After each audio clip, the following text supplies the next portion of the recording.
way you described that. But earlier too, I mean, about the voice and for others to learn that. Earlier in your description, you went right to it and dealt with their defense of externalizing and blaming.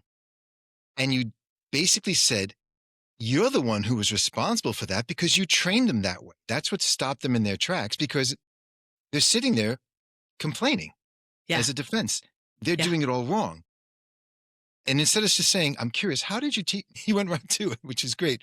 Well, I I mean, think too, comedy feeds into that, right? Because well, I was a you stand-up lighten the comedian. moment. You see, you've been able to integrate that. That's amazing. It's like a great drink, like a great mixed drink. You know when you've had a Long Island iced tea, and it's because a Long Island iced tea will make you go, whoa. If you never had It one, doesn't okay, taste like right? Because it has all the dark Arnold and all the Palmer, light. really Yes, long okay. time. Yeah, yeah, yeah. It doesn't taste good to be. It's not supposed to. Right. But you can take something like that and mix it up, and then and blend it, and that's the gift that you've been able to harness and put together. Now, I want to ask you. You've said that success for you shifted from external validation to how you operate under pressure. How do you define that for yourself now? It comes back to embodiment. It comes back to what if it's I have, I had a coach a long time ago who said if it's light, it's right. If it's heavy, it's wrong.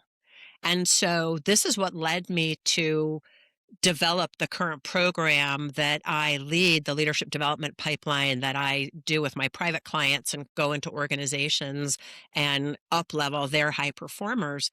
Because in 2024, so going back to imposter syndrome, Have you ever faced a moment that changed everything? A loss, a new path, or an awakening that forced you to rewrite your life? Pivot Point is a podcast that explores those stories. I'm Nick Michael. We'll dive into how pain can spark growth and how crisis leads to clarity. Subscribe to Pivot Point today. Welcome to Pivot Point Strategy for Change. I'm Nick Michael. I want to start today with a question that I think most high-performing people never actually stop to ask themselves. Not because it's hard, but because everything around them keeps confirming that they don't need to. The results are there, the track record is solid, the external markers of success are lined up in exactly the right order, and yet there's something that shows up at the threshold of the next level. A hesitation that doesn't quite make sense given the evidence.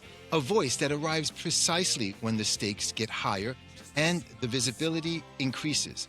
And it doesn't say anything particularly rational. It just creates enough friction to make you pause, to second guess, to pull back just slightly from the edge of something that actually matters. We've come to call that imposter syndrome. And I think that label, as familiar as it's become, it frames the evidence as a flaw, a deficit, something to overcome before you're allowed to move forward. My guest today offers a very different interpretation, and it's one that I find not just more accurate, but more useful. Jen Coken is an executive leadership coach, speaker, and what she calls a velvet sledgehammer. She works with high-performing leaders, particularly women in STEM, who are already succeeding by every measurable standard, but who now know there is a level of leadership, visibility, and impact they haven't fully stepped into yet. When discovered, first in her own story, then in the work she does with her clients, is that the pattern showing up at that threshold isn't a malfunction, it's a protection strategy. Built intelligently, built for very good reasons. And the pivot point isn't about dismantling it, it's about learning to lead while it's present. That's where today's conversation lives. And I think it's going to land somewhere specific for a lot of people listening. Jen, welcome to Pivot Point Strategy for Change. I'm really glad you're here. What I thought was we would start with one of the pivot points that you mentioned that occurred several years ago. Yeah, Nick, thank you so much for having me. And the work I do with imposter syndrome, as always, the work I'm always doing comes from my as-lived experience. And so back in 2019, I had a big contract with a big tech firm. My job was to help train a cadre, a cohort of emerging high performers into emerging leaders. Some of them were managing, some of them were going into management. And when I was on the road and I was in front of them training, or when I was doing my one-on-one coaching calls with them, I was fine. Felt grounded. I felt solid. I knew my stuff. But there were moments when I was not on the road, when I was at home reflecting on what happened while I was at those training sites. There was about 5 in total over the course of a year, that I was reduced to a puddle of tears. I used to joke and say I would hide under the covers until it was time to come out and take the next trip. And that became a huge pivot point for me, and a place where I began my own research and interest into what is this thing we call imposter syndrome. So most people in that situation would chalk it up to nerves or stress and just keep moving. What made you recognize that something more of a pattern was happening or going on? Yeah, it was such a good question, because I think most human beings, except if they're, I don't know, you're the person with the letters after his name, but it could be like narcissists or people like that. I think most people think it's their fault. In fact, I did a poll on LinkedIn a couple weeks ago asking women, what do you think's in between you and your next promotion? Why haven't you gotten promoted? Is it you? Is it them? Is it something else? And 90% of the women said it was them. I thought it was my fault.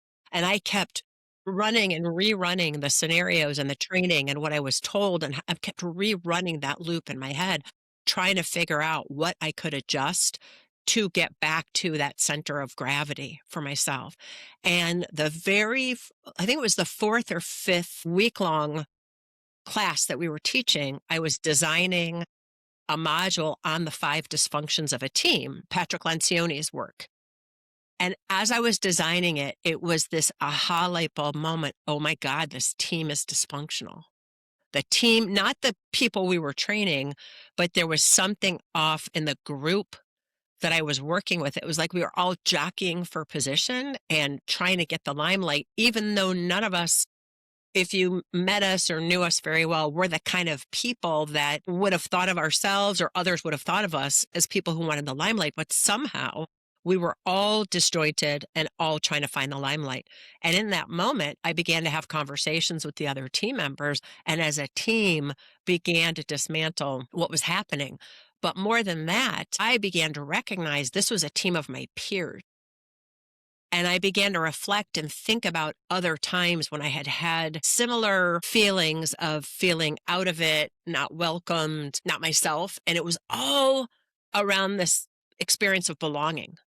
And then I got really interested in, well, where'd that brain pattern come from? This desire to belong. I mean, everybody has a desire to belong. It's in the human condition. We're not meant to be solo people. We're meant to live in community and in harmony. So I began to unpack that with my coach. And what I discovered is what I now call a defining moment. And then, I'll talk about that story in a minute if you want me to, but Of course. that defining moment, I thought, okay, is it just me? Or is this something that others are experiencing too? And the more I began interacting with my clients one-on-one, the more I began doing keynotes and workshops, every single person, male, female, etc. First of all, I figured out it was what is known today as imposter syndrome. I felt like a fraud, right? But that moment, that pivot point, that point where I was like, holy, huge light bulb moment, is I realized that it came from a moment when I was 6 years old. Because what I began to ask myself, and this is what anybody can ask themselves, when you feel uncomfortable, when you feel like a fraud, when you're questioning and doubting yourself, I began to think about, and I invite other people too, to check in with your body. Where are you feeling that tension in your body? Is it in your shoulders, your gut? What's your mood? What are the thoughts you're having? What's your emotional state? And then I kept asking myself, is there an earlier similar moment? Is there an earlier similar moment? Until I got back to this moment when I was 6, when I was madly in love with this boy, Keith, in my 2nd grade class. Maybe I was 7. I don't remember. However old you are in 2nd grade. And I really, really liked him because he had big black glasses and I had glasses. And we're like the only kids in our class that had glasses. And I thought, for sure, he has to like me back because we have glasses and we're meant to be together. And I went to kiss him on the playground and he went, ew, like kissed him on the cheek. And we went, ew. And in that moment, my little brain, all I remember is all the kids laughing at me. And I just wanted to disappear into the ground. And my little mind said, well, don't put yourself out there. Don't go for what you want. And as an adult, what that looked like was I'm going to be a great number two. I will push others to the front. I will get other people elected to office. I will promote other people's agendas. I will start nonprofits. I will end hunger. I will end homelessness. I will protect the environment. You fill in the gaps. I spent the majority of my career before I became a full-time coach 11 years ago, majority of my career as a social justice organizer, grassroots organizer, and part-time comedian, because the other thing I began to do was make people laugh. When I got in touch with that moment, it was like, when the Wizard of Oz, when it goes from black and white to color, Oh, yes. Yes. it was one of those moments, Nick, where I went, holy I boop. love the movie. Yes. Yeah. And it's not, once you see that, you can't unsee it. Of course. And as I began studying the neuroscience behind it, what I realized is that was an amygdala hijack. And in that moment, the brain had an unwanted experience, which caused the body to have an unwanted experience, unwanted emotions. So the brain's job is to keep you alive. So in that moment, the brain went And protect you. and protect me. Right. It used to be physical threat. Now it's psychological threat. Oops. Don't do that again. Don't put yourself out there like that again. You'll get embarrassed because I just wanted to sink. I just want to disappear Yeah, and on the embarrassment and playground. shame is something that sparks so many. But take me back to that early moment, the one when you were 6 again. How does something formed so early in life become a strategy that follows someone into what you're in, which is the highest level of professional life? How did that transform to you? Well, How did you take I that? can yeah, I connected the dots because when you read stuff about imposter syndrome, and first of all, it's not a syndrome. Right. It's not a medical diagnosis. It's a phenomenon. When the two women who coined the phrase back in the 70s named it, it was imposter phenomenon, meaning it's a phenomenological, it's an as lived experience. So you feel the heart palpitations, you feel the sweaty palms, you feel the tenseness, and it's almost like you're back to that moment again. So I began to test the hypothesis that, wait a minute, this might have happened to me, but I actually turned it into a strength because if I look at my career, I spent my career promoting other people. And when I hung out my own shingle 11 years ago, that was 2016. And then I began digging deeper and really putting myself out there. It was really scary. And so it kind of came to a head when now I'm like in an international team traveling around the world with one of the Fortune 50 companies doing this training. Like, how much of a bigger stage would you have? What I realized is that was a growth moment for me back then. But back then, what happens is the brain takes a decision to protect you. And that decision was don't put yourself out there. So then it has to come up with a strategy to, oh, don't put yourself out there. So I became like the best number two that I can be. I'll push other people forward. And then when I do a meditation with my clients. I do a meditation in the keynotes and the workshops I lead. It's 5 minutes, Nick. But a lot of people don't have details about their childhood. I'm one of those lucky people. I have a very vivid imagination, a very vivid memory. Like I remember smells and things to the tiniest detail. This is one of the reasons why I have people get in touch with the body sensations and the mood and if they smell anything and the time of day, because they might not get back to the details, but they'll remember how it felt. And I say to them, so what was the unwanted experience? I was embarrassed, shame, like you mentioned. All right. What did you decide?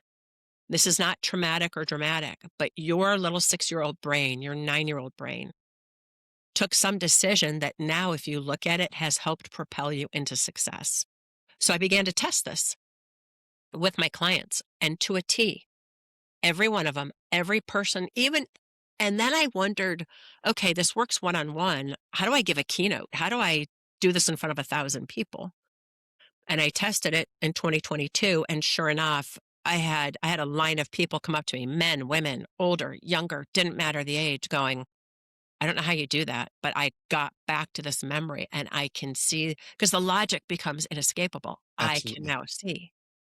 And what I tell people is you are like an upset 7-year-old driving your adult life. And unfortunately, before today, when you identified that brain pattern, it was like you had this car that could go in drive or reverse. So I could either be push somebody else forward or shrink.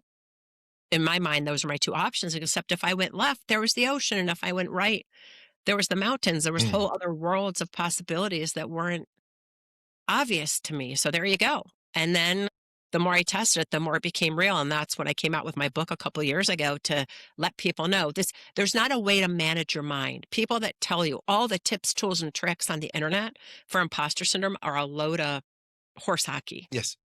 because they don't really work. They work for a minute. But when someone tells me, if I'm in a bad mood and someone tells me to think positively, I just want to stick my nose up and go, I don't want to think positively right now. It's the same thing. If you're experiencing imposter phenomenon, attempting to trick it out of you is just going to make that brain pattern stuck. What works is identifying and disrupting that core pattern. So then you have a chance of showing up distinctly in those same moments of stress because it always happens under a moment of stress. You're listening to Pivot Point Strategy for Change.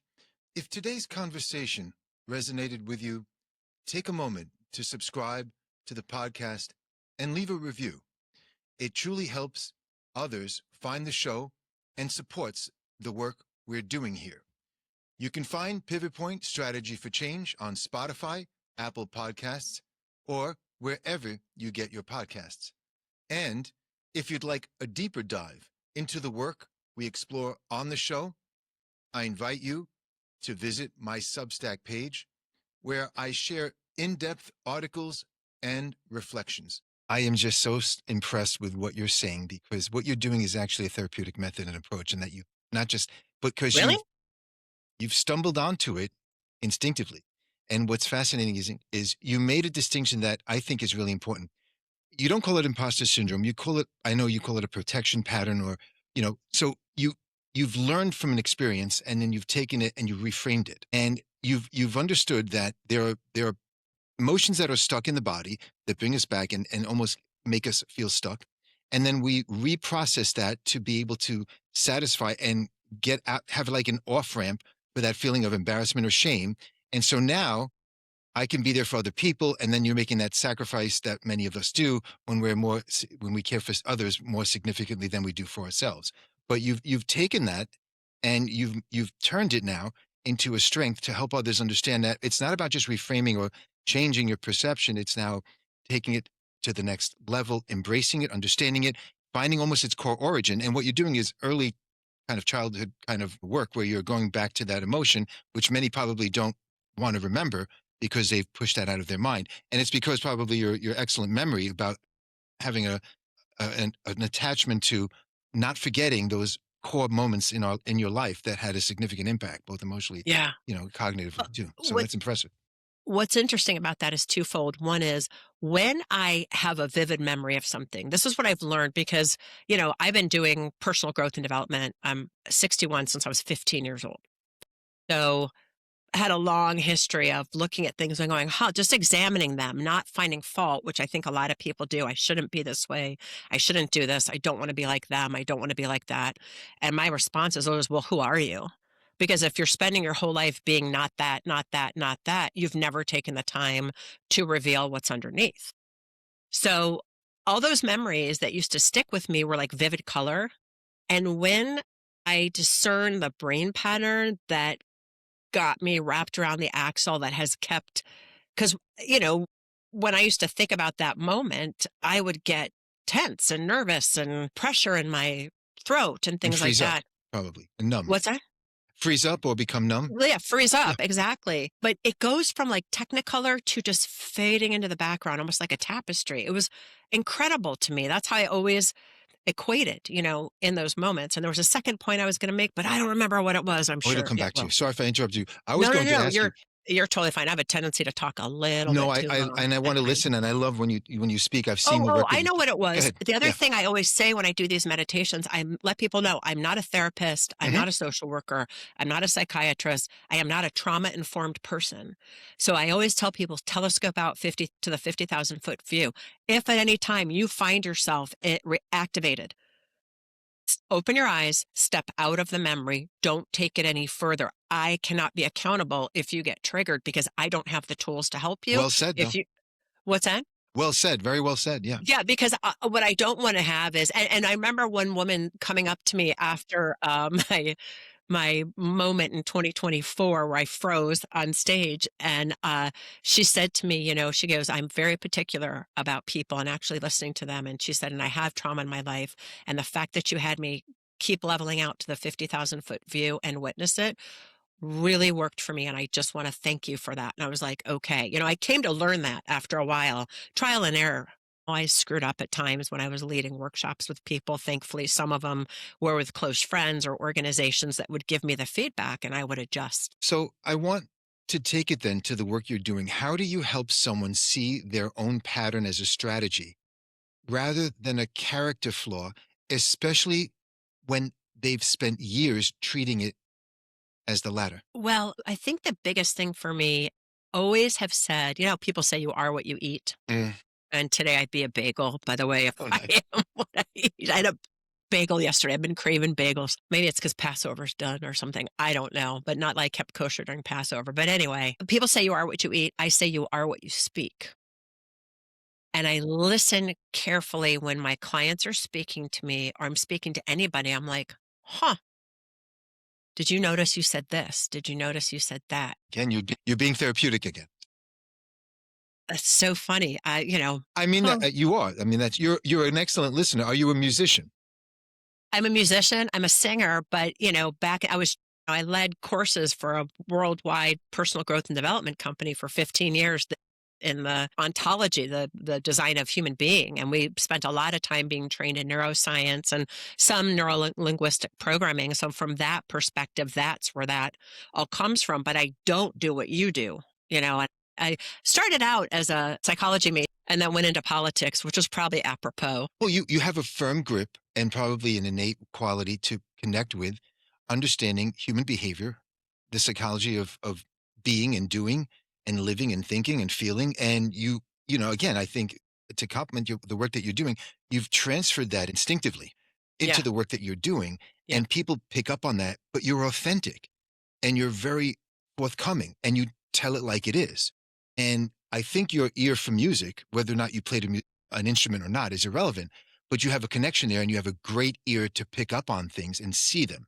So this is where I think your clients are very fortunate to have you in their corner working with Thank you, you. because clearly, I mean, this is what I'm always struck by when someone can bring a natural, innate kind of talent, the connection that they made, and then take it to the next level to inspire and help others and improve the quality of their lives.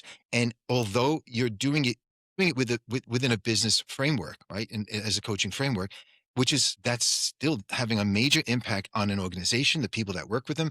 You can probably dissect your in essence, your diagnostic skills are right there. Thank you. Thank you very much. I appreciate those Yeah. kind words. I Yeah. accept them. Well, you see, that's the nice part about it too. You see, you've reached a point where you can. It's some people when they receive a compliment, they're quick to brush it off or dismiss it.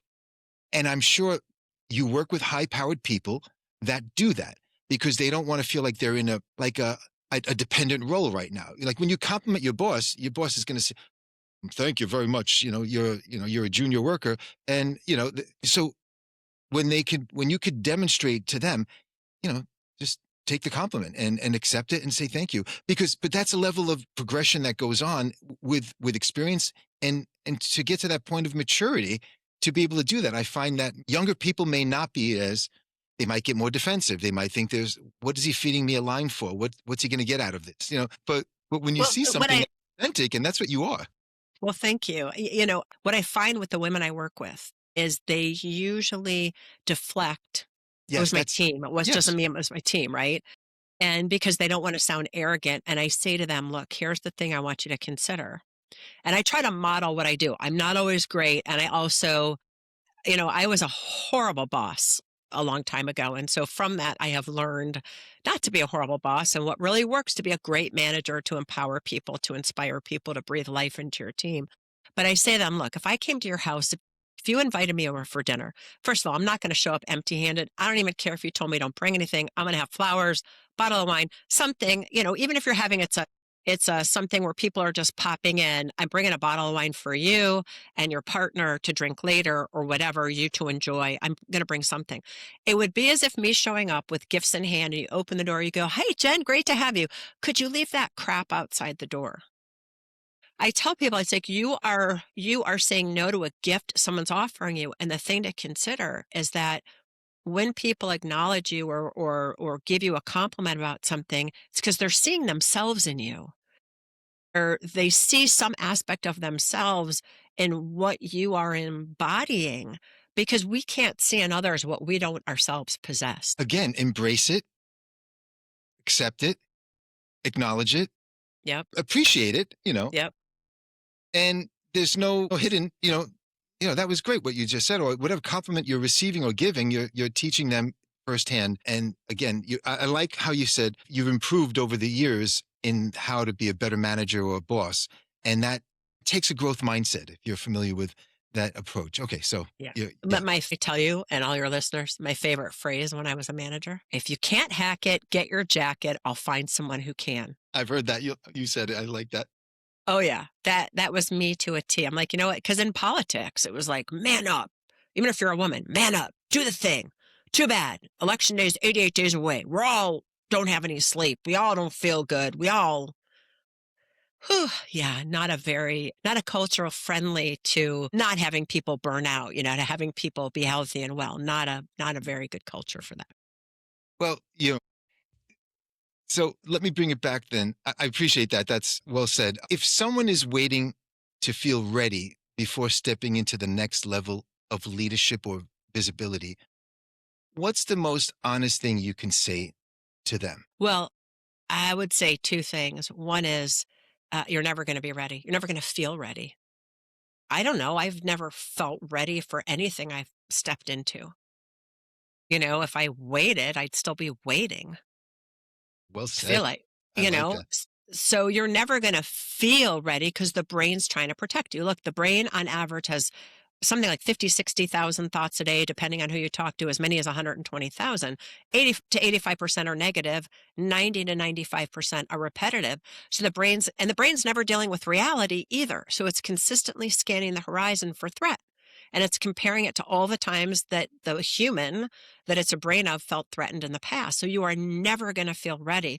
The question is, do you have the community around you to support you at that next level?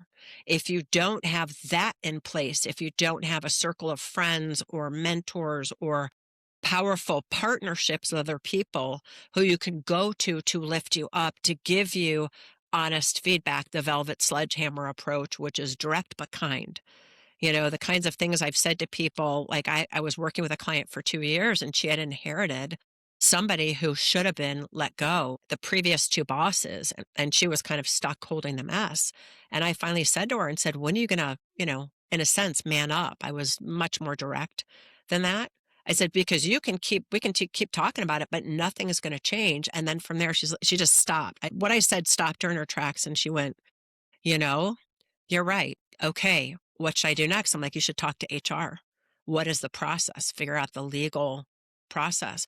So if you're waiting to feel ready, you will never feel ready. You know, your direct approach really serves well because you're coming from a caring place and you must have developed a level of rapport that is just the trust level. It's just so great. So, I mean, how do you distinguish in real time between a protection pattern that's been activated and a signal that something is genuinely misaligned or not right? Mm, such a good question. I think if I came across that, and I'm sure I have, but in this Right, for moment, anyone that you're working with or whenever yeah. well, what I always say to people is, because people will come onto a call complaining about someone or something. Like, I had a client who was like, people are asking me so many questions. They're always asking me questions. And I finally said, why'd you train them that way? It's just, you go right to it. I don't know if I know you recognize that, but it's just so, it's so glaring and it's just, you don't You don't BS We don't have around, time to and waste, you that's the know? value that people get when they have you. Again, I'm gonna go Yeah, back to yeah, that. and I work really hard. I say this to my clients too. Are you coming to conclusion or are you staying curious? And you can't say to somebody, "I'm so curious why you're such a jerk. I'm so curious Well said. why you interrupted me. I'm so curious why you dismiss this idea." And so when I said to her, "Why did you train him that way?" It also gave her pause. And one of the areas we had to go to work on was her empowering and trusting her team. Because it does take longer when you are a manager to explain to somebody. I always have said the hardest thing as a manager is to explain to somebody your thinking because you don't understand your thinking. You just think that way. So how do we discern the constructs and the perceptions, the points of view you're coming from? And that's the second piece I say to people. We have perceptions about everything, ourselves, others, the circumstances. So if a client comes to me and is disempowered, they may start looking out there. It's their fault. They're a jerk. They didn't, shouldn't, blah, blah, blah. Okay. But it eventually comes back to, hey, well, what's my ultimate perception about myself? And this person reminds me of somebody, or I stepped over and should have 6 months ago, this person was rude to me and I never said anything. Well, that's interesting to me. Let's look at what had you not speak up that way. Well, you're supposed to be nice. You shouldn't rock the boat. And who taught you that? Mhm. Where'd you learn that from? Because that is not learned. I'm sorry, babies rock the boat. They rock the boat. I'm like, you did not come out of the womb, fearful that you were going to rock the boat. You rocked everybody's boat. So I look from that perspective of like the most expressed human on the planet is a baby. And then we grow up, Yes. and different education, cultural situations, where we lived, all those things that happen to us don't happen to us. So where has all I always equate it to David and Michelangelo sculpting David, because he was asked, how did you sculpt David? And Michelangelo said, I took away everything that wasn't him.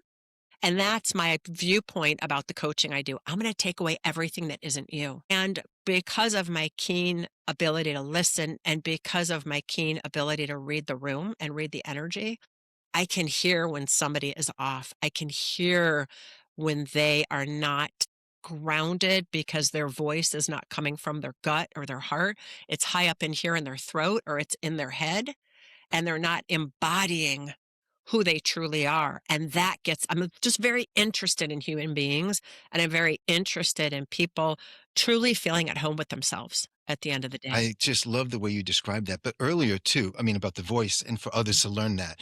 Earlier in your description, you went right to it and dealt with their defense of externalizing and blaming. And you basically said, you're the one who was responsible for that because you trained them that way. That's what stopped them in their tracks because they're sitting there complaining Yeah. as a defense. They're Yeah. doing it all wrong. And instead of just saying, I'm curious, how did you teach? He went right to it, which is great. Well, I I mean, think too, comedy feeds into that, right? Because well, I was a you stand-up lighten the comedian. moment. You see, you've been able to integrate that. That's amazing. It's like a great drink, like a great mixed drink. You know when you've had a Long Island iced tea, and it's because a Long Island iced tea will make you go, whoa. If you never had It one, doesn't okay, taste like it right? tastes Because it like has all the dark Arnold and all the Palmer, light. really, Yes, Long okay. Island. It Yeah, yeah, doesn't yeah. taste. It doesn't taste good to be. It's not supposed to. Right. But you can take something like that and mix it up and blend it. And that's the gift that you've been able to harness and put together. Now I want to ask you, you've said that success for you shifted from external validation to how you operate under pressure. How do you define that for yourself now? It comes back to embodiment. It comes back to what if it's I have, I had a coach a long time ago who said if it's light, it's right. If it's heavy, it's wrong. And so this is what led me to develop the current program that I lead, the leadership development pipeline that I do with my private clients and go into organizations and up level their high performers. Because in 2024, so going back to imposter syndrome, Mhm. 2024, I'm giving a keynote and I'm co-facilitating with somebody else to a room of my peers, about 300 other women business owners. And there was a moment when I almost out of body experience sat down And she stood the whole time when I was speaking her piece, and we had designed it so there was going to be a point where we were going to do an exercise, either ask for someone from the audience or, that was our plan, ask for someone for the audience. She goes, okay, it's time for the exercise. And I said, Hannah, I think we need to use me. She was like, what? Why? I go, because here's what's going on with me. I have been sitting here shrinking. I have not been present. And it all came from our introduction because you have a lot of letters after your name and I don't. And I can see that in that moment in front of our peers, I put myself as less than you, even though we've been working together for months to design this. And she, God love her, she was like asking me all the questions until we got to the root of it, right? Because I wasn't at home with myself. So success with me now is being at home with myself, taking the right clients who make me happy, who I was actually thinking about this today. There was a New York Times opinion piece that came out this week about how women are being erased from healthcare studies, from, yes, DEI programs, all those kinds of things. The word woman related to females, companies are kiboshing employee resource groups for women. They may be doing programs, but the reporter couldn't get anybody on record to talk about it to her because they were afraid of the backlash. And that knocked me to my knees. And I thought, I will not be silenced. I will not be silent because I was told coming into 2025, I really ought to switch things up. And maybe I shouldn't just be looking at women. And I doubled down. And even today, I have a flyer for my program that talks about DEI, and I don't care because being a white woman in America in this privileged country gives me an opportunity to stand up for those who can't speak. And if I took a contract, this goes back to your question of what is success. If I took a contract with somebody by watering down who I am or what I have to offer to appease some moment in our history, because this moment's going to pass, to appease some moment in our history, I would not be able to live with myself. I would have been selling out on myself. So success for me is staying true to my North Star. Am I building a world of people at home with themselves? Am I building a world where each and every person is known, honored, and appreciated for their unique contribution? And when I think about that, honestly, I think about New York because New York has millions of people and they're from so many different places, so many different backgrounds. And it's like, hey, we got Puerto Rican over here. We got African American over here. We got Nigerian. We got Jewish. We got Italian. We got all the things. And it's one giant melting pot. And it's just so appreciative. It's one of the things I appreciate about the New York, the five Yeah, boroughs. absolutely. And you're referring to the county of Queens more predominantly, honestly, which is the Okay. biggest Well, I mix. don't know. I don't know it that well, but No, Jen, well said. I want to pause for a moment and acknowledge how powerful what you're describing really is. The work you're doing as an executive leadership coach, a speaker, and an author is truly unique. Your clients are incredibly fortunate to have you because what they're getting isn't just expertise, but someone who's lived this path both personally and professionally. You truly have walked the walk and you talk the talk, and that gives you a depth and empathy and insight that allows you to cut straight through the denial, the avoidance, all the defenses, and pick up to protect them and to bring them to a stage and a point where they need to be. Your approach clearly delivers results quickly and with lasting impact. It's evident. And that's such a rare combination in this field. When you see a leader start to recognize that turning point, that moment, when their old protection strategy no longer serves them, what's the first step you guide them to take in shifting toward a new way of leading? because everybody comes to this point where it's bankrupt. All the tools are bankrupt. All the techniques are bankrupt. And I say to them, who would you want to be if you weren't being that person? You don't want to be the person that, has trained people to have everyone ask you questions. And the answer is always, I just want to be me. And then my next question is, well, who are you? And mostly people don't know because we think of ourselves as the things we do is who we really are. And what we do isn't who we are. What we do is an expression of our vision, our purpose. You could call it your vision. You could call it what we do as a reflection of who we're being. You could say it's your vision. You could say it's your soul's purpose, however you want to say it. But if you want to know what you're committed to, look at the actions you're taking.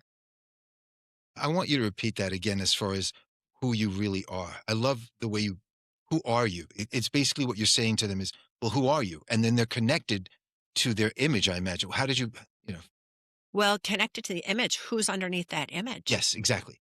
And what what do you hold dear? So if you were to look at other people who you admire, who you are inspired by, what are the adjectives you would use to describe them? And are you reflective? And I say adjectives because it's easier for people to understand than who are you being, which is how I was originally trained. It's like, well, who do you want to be? I always say, now, how do you want to show up as a leader? Curious, brave, confident, direct, kind, clear. I said, look, there's a million different adjectives you could name of how you want to show up. And what we're looking for is not who you already are, meaning, I had a client once say, well, I want to be, what'd she say? I want to, something about collaborative. I said, Suzanne, you are the most like connected and collaborative person I know. You're always, or she said connected. I said, you already are connected. That's what you do. She's a relationship coach and she was hosting events for men and women singles to bring them together. I'm like, you have something called like the Connection Club. That's woven into your very being. Who do you want to be that you haven't given yourself permission to be because you've been so attached to this image? You've been so attached to the job. You've been so attached to honestly what society expects of you as a man, as a woman, father, mother, brother, sister, daughter, son. We have so many expectations of ourselves, as somebody who everyone in my family is a lawyer. I'm expected to be a lawyer, but I really don't want to be. What I really want to be is a piano player who uses a trained monkey to entertain people on street corners in London. I don't know, like really, if you could dream the biggest dream, sometimes and even this, Nick, even this, I say to people when I create people's vision with them, I said, this is the thing that's going to get you out of bed in the morning, the thing that will cut through the noise between your ears. My vision of a world of people at home with themselves happened after 9/11. And I really got, if we had a world where everybody was like comfortable in their own skin, we wouldn't have war because we'd be so appreciative of one another. We wouldn't have domestic violence. We might have arguments, but it's like, oh man, okay, yeah, okay, you, me, we'll figure it out. And there was one woman I was working with, and I always start it with my vision is a world of people who. And I always tell people, you remember, you're a person. And they'll say they're long, very, educational, like, here, I'm an academic friend, and I'm proud of people who, blah, blah, blah, blah. I'm like, why is that important? Why is that important? Why is that important? I just keep why, like a little kid who's annoying. And I had one client finally take a deep sigh, and she looked at me with her eyes filled with tears. She said, I just want people to be happy. I said, that's your vision. And she goes, is it that simple? I said, yeah, it's the thing we used to dream about before we grew up. Yes. And that's the thing that's going to get you out of bed. Now, your mission is an expression of that, and that can change over time. But your vision is your North Star that never alters. So for me, success, a vision of world of people at home with themselves. Who am I truly? What are you committed to? What are you committed to? As in, what's the impact your soul plans to make in this lifetime, in this consciousness? Because my belief is we all incarnated for a purpose. And the midlife crisis, I coined it a soul life crisis. We aren't fulfilling what we incarnated to be. Your soul's like, yo, don't buy a new car. There's something else going on here. Well said. So when you look back at your younger self now, Yeah. what do you understand about her that she couldn't understand yet? Oh, gosh, so much. I had a cancer scare. I had breast cancer in 2020. Super scary time. Didn't know the outcome. And it was 2020, for gosh sakes. And I have always looked at things as a purpose. There's something here for me to take from it, that turning point, that pivot point. And what I really got at the end of the day was how much I'm loved. And the number of people who stepped up, who cared about me, who sent me kind words, who sent me cards. And it wasn't even about the stuff.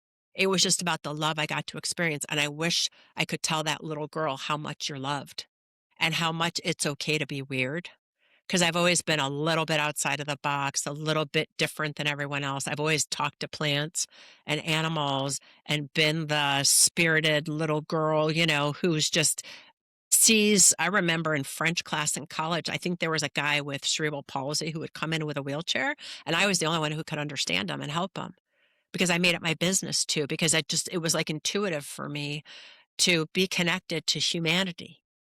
And that always made me a little weird because I didn't want to be a cheerleader and I didn't care about boyfriends and I didn't care about makeup and I didn't care about clothes and all that stuff. I cared about the world. Even at 15, 16, when all my girlfriends were talking about getting married and getting kids, they were like, "How many kids do you want?" And I said, "Well, I don't know. I plan to adopt. There's too many unwanted kids in the world." At 15 years Mm, old, like, what kid thinks about that? I wasn't adopted. I didn't know people that were adopted, but it's okay to be weird and you're loved for your weirdness. And that's called authenticity, yes. AUTH. Those first four letters is the Greek word for self. Being authentic is not something you mimic or do, it's discovering who you truly are so you feel comfortable in your own skin. Yeah, well said. So, what did your younger self get right, even if the strategy she used eventually stopped serving her? I'm curious. Wow. What did my younger self get Yeah, right, because even if the strategy stopped serving her? I like that you're taking a moment. I don't mean to, No, no, it's you got me thinking, which I love. that's the whole idea. Yeah, the There's so much first that you thing that have to offer. Yeah, the first thing that comes to mind is being friends with everybody. Didn't, you know, it was interesting. We came from pretty much an all white neighborhood in Michigan. Myself and my brother were the only two Jewish kids in my elementary school. And we had one black kid in my elementary school. And then from there, we moved to Beechwood, Ohio, which was pretty much all Jewish, all kids.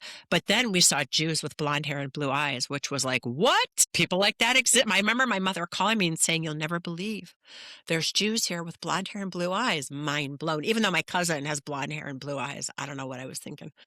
And then from there, we moved to Cleveland Heights, and my junior high was half black, half white. My high school was half black, half white. And I was like, I'm going to be friends with everybody.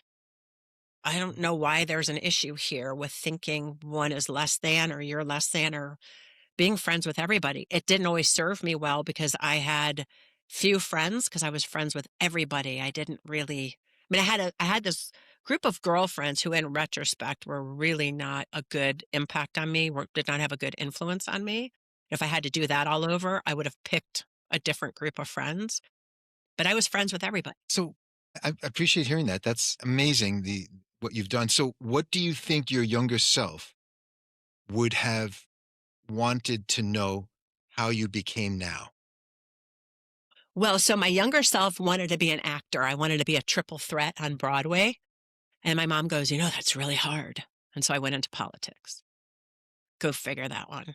But I think, and now I'm involved in the community theater and I play at open mic nights and I jam with some friends. So all the things, like, don't worry about you not having a profession in the creative arts, which is something you love. It fuels you now. You will have an opportunity to express that and experience that, even though you didn't go into that line of. That was a good question, Nick. Do you do this for a living?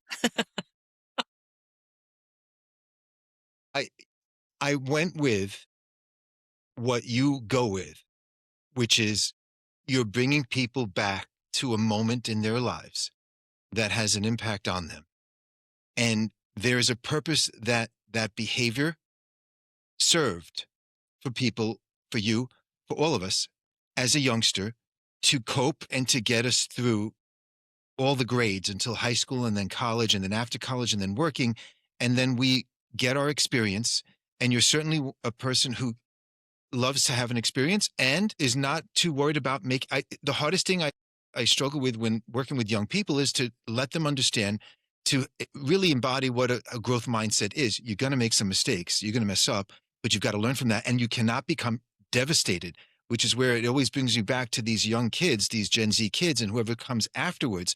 They are devastated where they over exaggerate, they catastrophize things that have gone on in their lives, which doesn't need to happen.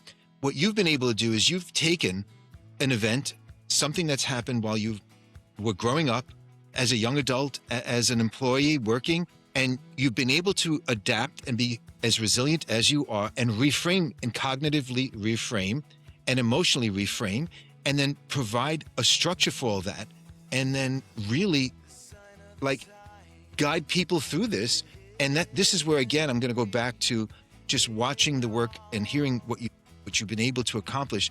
It's just extraordinary. And I want to thank you for the quality of the thinking that you brought to this conversation today, because what's going to stay with me, and I suspect what will stay with a lot of the listeners, is the fundamental reframe that you've offered, that what we've been treating as a flaw, as evidence of something missing, is actually something far more intelligent than that. It's a strategy. It has a history, it has a logic, and it deserves to be understood rather than fought. Because here's what I think that reframe makes possible. When you stop treating the pattern as the enemy, you stop spending your energy trying to eliminate it before you're allowed to move. You stop waiting to feel ready. You stop outsourcing to the absence of discomfort, and you start doing something much harder and much more honest. You start learning to lead from exactly where you are, with exactly what's present, without needing it to look different than it does. That is not a small ask, but it's the right one. What I also want to acknowledge is the courage you embedded in what you modeled throughout your life, really letting the pattern be visible rather than contained, because everything in us, when we're activated, wants to make it look like it isn't happening. There's a denial factor, and you made other choice, and something opened up because of it, and that's leadership, not in spite of the vulnerability, through it. For everyone listening, if something specific that they are learning from you, it just has a greater level of impact because you're presenting it, and you're living proof of it. So I just want to thank you for all that you've Thank you for saying all that. And it made me think of 2 points. One is, for those Gen Z listeners and for those Gen Z that you are working with, people quite honestly won't remember what happened that had you fail. What they're always going to remember is how you dealt with it. Did you spiral, go inward, or did you ask for support? Did you contemplate, reflect on your actions and see what you could have done differently? Did you take yourself out of that situation because it wasn't healthy for you? People always remember. You think about any sports team that loses. You remember, what was it? Was it the Olympic men's hockey team where the Canadians were like, the kids, they were, or maybe it was, I forget which team, but they were like high-fiving the kids, everything. And the losing team, or maybe it was us, which I hate to say that, was like ignoring the kids. You know, everyone's eyes are going to be on you, but they're not going to remember what happened. They're going to remember how you rose to the occasion and dealt with it after the fact. The second thing to remember, practice, practice, practice, then wail. You know, it takes so much practice. It's not as if you're going to see one pattern and then bye-bye, see you. The brain's going to go, wait a minute, you thought you saw that pattern. I'm going to mess with you even further, and I'm going to test you again to see how good you did the last time.